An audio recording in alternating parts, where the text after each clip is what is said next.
પાટણમાં આવેલ અનુસૂચિત આદિજાતિની હોસ્ટેલમાં હલકા ભોજન મામલે વિદ્યાર્થીઓમાં રોષ. પાટણની હેમચંદ્રાચાર્ય ઉત્તર ગુજરાત યુનિવર્સિટી કેમ્પસ ખાતે આવેલ અનુસૂચિત આદિજાતિની હોસ્ટેલના વિદ્યાર્થીઓને છેલ્લા ઘણા સમયથી ગુણવત્તાસભર ભોજન ન આપવામાં આવતા ગત રાત્રિ દરમિયાન હોસ્ટેલમાં રહેતા 200 જેટલા વિદ્યાર્થીઓએ હાથમાં થાળીઓ સાથે યુનિવર્સિટી કુલપતિના નિવાસ સ્થાને પહોંચી અનુસૂચિત આદિજાતિની હોસ્ટેલના વિદ્યાર્થીઓએ કુલપતિ સમક્ષ ઉગ્ર રજૂઆત કરી ગુણવત્તાયુક્ત ભોજન મળે તેવી માંગ કરી હતી. પાટણ યુનિવર્સિટી અવારનવાર વિદ્યાર્થીઓના વિવાદોના ઘેરામાં રહેવા પામી છે,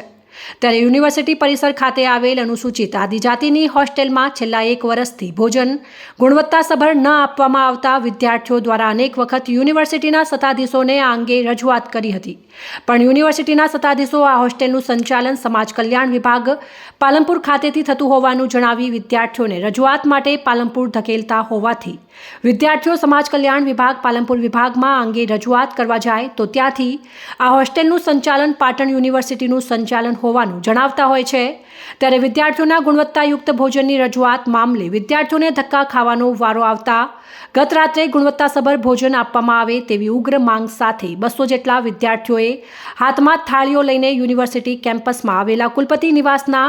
સ્થાને પહોંચી રોષ સાથે ઉગ્ર દેખાવો કરતા કુલપતિ દ્વારા વિદ્યાર્થીઓના હિતમાં હકારાત્મક અભિગમ સાથે યોગ્ય નિરાકરણની ખાતરી આપી હતી, પરંતુ વિદ્યાર્થીઓએ હોસ્ટેલના ભોજનનો વિરોધ કરી ભૂખ્યા રહી યુનિવર્સિટી કુલપતિના નિવાસ સ્થાને હોસ્ટેલમાં ગુણવત્તાસભર ભોજન પ્રાપ્ત થાય તેવી માંગ પકડી રાખતા યુનિવર્સિટીનું રાત્રિ વાતાવરણ તંગ બનવા પામ્યું હતું. જોકે વિદ્યાર્થીઓને ગુણવત્તાસભર ભોજન મળે તે મામલે આજે શુક્રવારે કલેક્ટરમાં યુનિવર્સિટી અને સમાજ કલ્યાણ વિભાગના અધિકારીઓને બોલાવ્યા હોવાનું અને આ હોસ્ટેલ કોના તાબા હેઠળ આવે છે તેવી સ્પષ્ટતા કરી વિદ્યાર્થીઓના હિતમાં નિરાકરણ લાવવામાં આવનાર હોવાનું જાણવા મળ્યું છે.